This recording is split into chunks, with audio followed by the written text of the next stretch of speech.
This is Dave at Active Intel Investigations. Some of the principles for asset discovery and asset recovery can be very effective when they're used to verify collateral for loans or even on a transaction.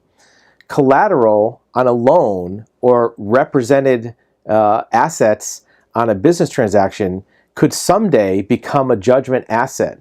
So verifying them the same way is really important. The existence of the asset is important. The asset class that it's in is important, and its value is important. If an asset is represented as collateral, you want to make sure it exists. You want to make sure that it's in the right class. Is it cash? Is it liquid? Is it a vehicle? And also that the value is as represented. Even if it's accidentally overrepresented, that's just as important. You want to make sure you're excluding a double pledged asset. You want to make sure that if there's a vehicle that's pledged to you as an asset, there's also not a loan against it from another bank. We've seen many examples of where an asset was presented to a floor plan auditor where it was already pledged on another loan. You also want to bank trace the purchases. So if there's a vehicle or some other non-cash asset, you want to verify that there was an exchange of consideration for that asset. It wasn't just magically appeared on a balance sheet somewhere, that you can track back the exchange of money or exchange of another asset for it. And also verify maintenance payments.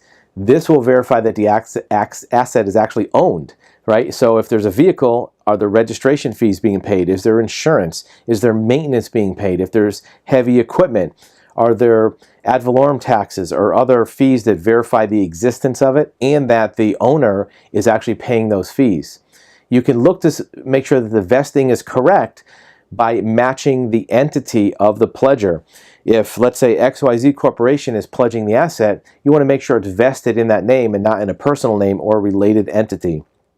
At the time of verifying the collateral, your legal representative might want you to encumber that asset. If that's not practical or not part of the deal, you may want to re-verify the collateral that it's vested the same way and that it's properly maintained along the same timeline as the loan history itself.